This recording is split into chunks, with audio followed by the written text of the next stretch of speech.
ओम शांति। बाबा कहते हैं मीठे बच्चे, बेहद का बहावा आया है। तुम बच्चों का ज्ञान से श्रृंगार करने, ऊंच पद पाना है तो सदा श्रृंगारे हुए रहो। श्रृंगार कितना अच्छा लगता है ना। देखा होगा कोई भी करे श्रृंगार जब होता है, चाहे प्रकृति का श्रृंगार हो। जब सावन का महीना आता है तो प्रकृति जो श्रृंगार करती है, हरी भरी लहलाती, कितनी सुंदर लगती है। जब सरसों के खेत फूलों से लदे होते हैं, कितना श्रृंगार अच्छा लगता है। तो बाबा वही कहते हैं कि श्रृंगार बहुत अच्छा लगता है। प्रश्न है, किन बच्चों को देखकर बेहद का बाप बहुत खुश होते हैं? कौन से ऐसे बच्चे हैं जिनको देखकर बाबा खुश होते हैं? जो बच्चे सर्विस के लिए एवर रेडी रहते हैं। सर्विस चाहे कैसे भी हो, सेवा भाव। सेवा ही शब्द अपने में खुद इतना अच्छा है कि एकदम आनंददायक है, अपने चित्त को प्रफुल्लित कर देता है।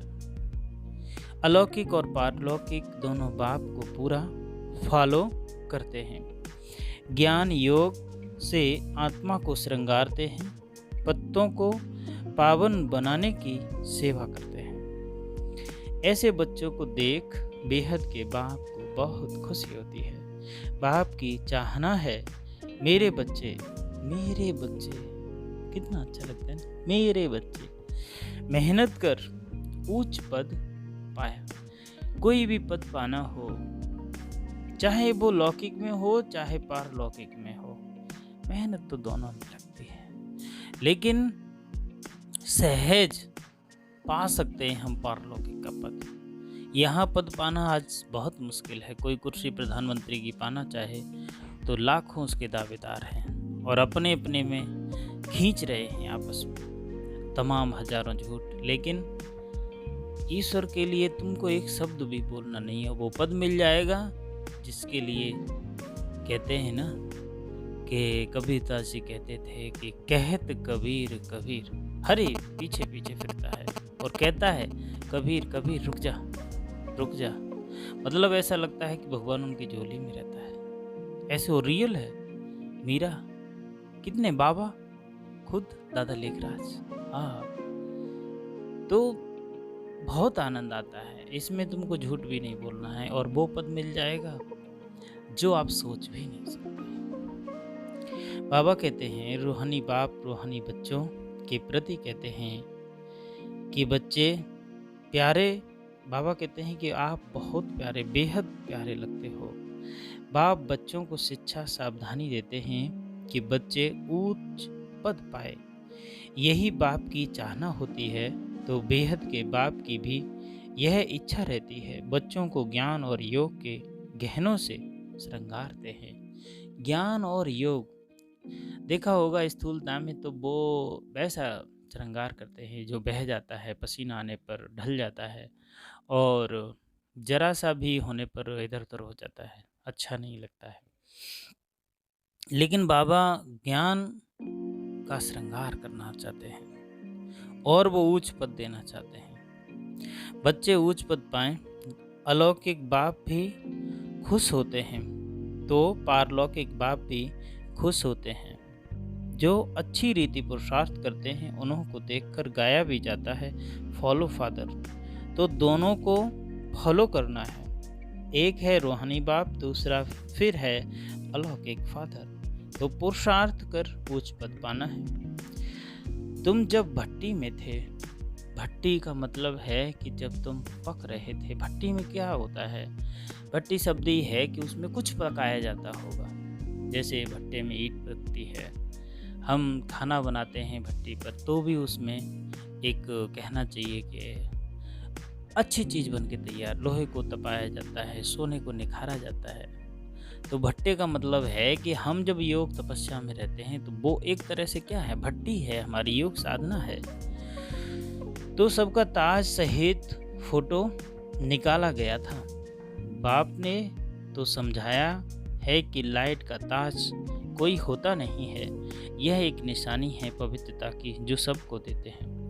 ऐसे नहीं कोई सफ़ेद लाइट का ताज होता है। यह पवित्रता की निशानी समझाई जाती है। पहले पहले तुम रहते हो सतयुग में, तुम ही थे ना। बाप भी कहते हैं आत्माएं और परमात्मा अलग रहें बहुकाल। तुम बच्चे ही पहले पहले आते हो, फिर पहले तुमको ही जाना है। मुक्ति धाम के गेट्स भी तुमको खोलते हैं। तुम बच्चों को बाप श्रृंगारते हैं। पियर घर में वनवाह में रहते हैं। इस समय तुमको भी साधारण रहना है, न ऊंच न नीच। बाप भी कहते हैं साधारण तन में प्रवेश करता हूँ। कोई भी देहदारी को भगवान कह नहीं सकते हैं।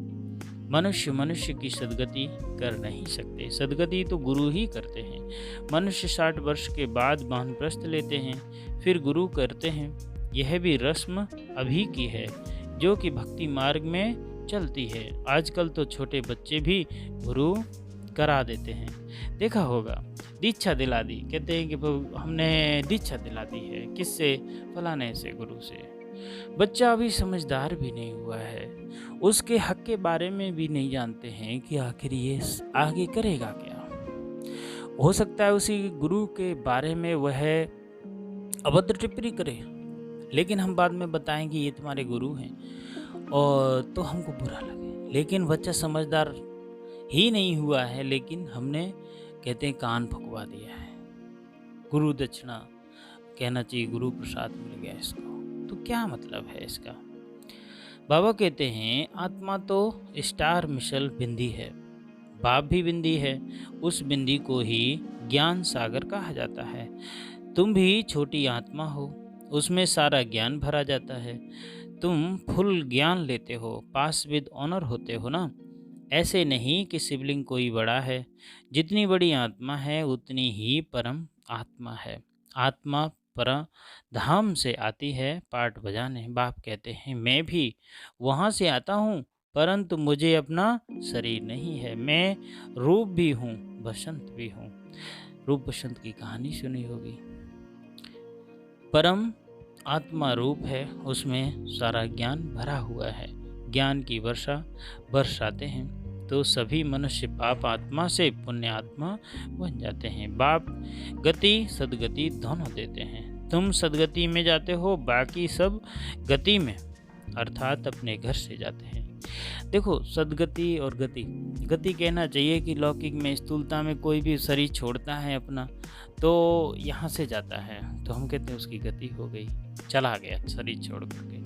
लेकिन अगर हम सदगति कहते हैं कि उसकी अच्छी गति हुई, अच्छी गति का मतलब है वो जहाँ भी गया है या जन्म लेगा नहीं लेगा, जो भी है उसकी गति बहुत अच्छी है। बाबा कहते हैं अब शिव बाबा शिवालय की स्थापना कर रहे हैं, फिर रावण आकर वैश्यालय स्थापन करते हैं। वाम मार्ग को वैश्यालय कहा जाता है, बाकी वैश्यालय ही है आज का संसार।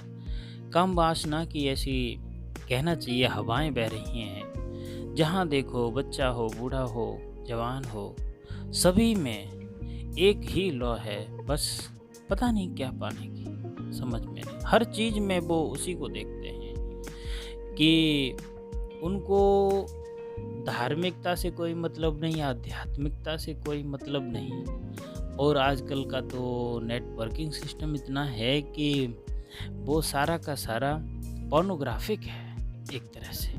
आप एड्स देख लीजिए, कहीं भी ऐसे चलते हैं जैसे कि पता नहीं हम क्या देख रहे हैं, क्या खोला क्या खुलता है। इसीलिए बाबा कहते हैं कि रावण वैश्यालय स्थापना करता है।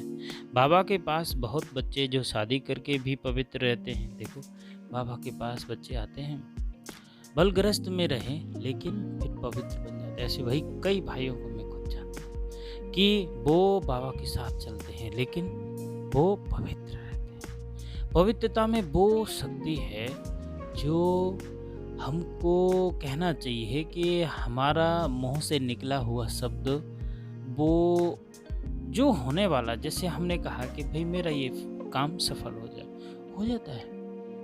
ये इसको वाक शक्ति कहते हैं। हमने वो कहाँ से है? वो पवित्रता की शक्ति से, और जो हम योग साधना करते हैं उसकी शक्ति से आता है। बाबा कहते हैं शादी करके भी पवित्र रहते हैं, संन्यास तो करते हैं। यह हो नहीं सकता जो दोनों इकट्ठे रह सकें। बाबा कहते हैं कि ऐसे नहीं हो सकता कि आप पवित्रता का भी ढोंग रचो, अपवित्र तो भी रहो, काम वासना में भी लिप्त रहो और तुम ढोंग रखते रहो, तो ऐसा तो नहीं होगा ना। क्योंकि साफ साफ दिखता है, जो जैसा है उसके कहना चाहिए आभा मंडल उसे बता देता है कि भाई ये स्थिति है। बाबा कहते हैं यह समझानी इस समय की है, काम चिंता पर काम चिता पर बैठने से सांवरे बने हो। फिर उनको गांव का छोरा भी कहा जाता है। बरोबर था ना, कृष्ण तो हो न सके, इसके लिए ही बहुत जन्मों के अंत में बाप प्रवेश कर गोरा बनाते हैं। अभी तुमको एक बाप को ही याद करना है। बाबा आप कितने मीठे हैं, कितना मीठा वर्षा आप देते हैं, हमको मनुष्य से देवता मंदिर लायक बनाते हैं। ऐसे ऐसे अपने से बातें करनी है, मुख से कुछ बोलना नहीं है। भक्ति मार्ग में आप मासूक को कितना याद करते हैं आए हैं, आप आकर मिले हो।